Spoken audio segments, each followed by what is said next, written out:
मैं आप सबका एआईसीसी की तरफ से और भारतीय राष्ट्रीय कांग्रेस की तरफ से हार्दिक स्वागत करता हूं। आपको धन्यवाद करता हूं कि आप लोग देश के अलग अलग कोने से, खास करके दिल्ली से चल करके बहुत सारे मीडिया के साथी आए हैं, इलेक्ट्रॉनिक मीडिया के, प्रिंट मीडिया के, सबका बहुत स्वागत है।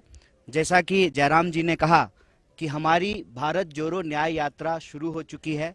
कल मकर संक्रांति के मौके पे इसकी शुरुआत हुई और राहुल जी ने जो वॉर मेमोरियल है वहाँ पे शहीदों को श्रद्धांजलि देते हुए, श्रद्धासुमन अर्पित करते हुए इस यात्रा को शुरू किया। और आज हमारा यात्रा का दूसरा दिन है और मणिपुर से हम लोग अब नागालैंड की तरफ बढ़ रहे हैं। तो बहुत सारे लोगों के मन में 3 सवाल आ रहे हैं। पहला कि भारत जोड़ो यात्रा क्यों कर रहे हैं, दूसरा भारत जोड़ो न्याय यात्रा मणिपुर से क्यों शुरू किया जा रहा है, और तीसरा कि भारत जोड़ो न्याय यात्रा से हम क्या हासिल करना चाहते हैं। इस तीनों सवाल का हम अलग अलग जवाब देंगे, लेकिन इस पूरी यात्रा के संबंध में हम एक बात आप सबसे कहना चाहते हैं। जब देश में बह रही हो अन्याय की आंधी तो न्याय के लिए लड़ रहे हैं राहुल गांधी। ये इस यात्रा का मूल भाव है और इसी में सारी बात जो है वो निहित है।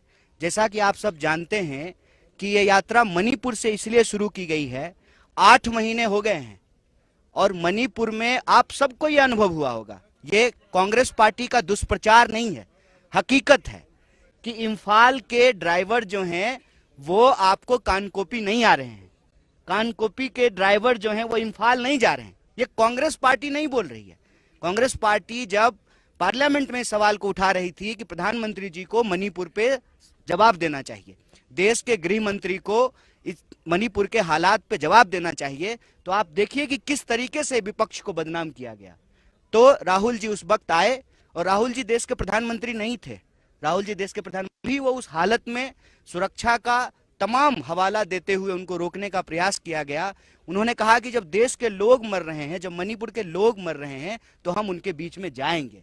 इसीलिए कल भी उन्होंने कहा कि हम मणिपुर इसलिए आए हैं कि हम मणिपुर के अपने भाई और बहनों का आंसू पोंछना चाहते हैं। हम यहाँ पर जो हिंसा की स्थिति है, जो बंटवारा है, उसको समाप्त करके शांति स्थापित करना चाहते हैं। इसलिए भारत जोड़ो न्याय यात्रा की शुरुआत मणिपुर से की गई है।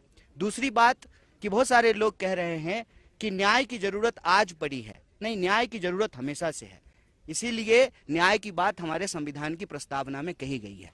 लेकिन जैसा हमने आपको कहा कि अन्याय की आंधी बह रही है, इसलिए अन्याय की आंधी बह रही है कि संस्थानों को कब्जा कर लिया गया है। अगर मीडिया में सवाल नहीं उठाए जाएंगे लोगों के ऊपर होने वाले अन्याय पर, अत्याचार पर, आप सोचिए मणिपुर में अत्याचार हो रहा है, अन्याय हो रहा है और प्रधानमंत्री जी एक बार मणिपुर का नाम लिए हैं। नमस्कार, मैं हूं मानक गुप्ता।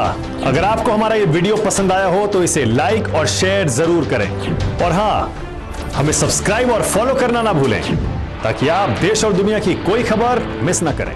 तो जुड़े रहिए हमारे साथ और देखते रहिए न्यूज़ 24।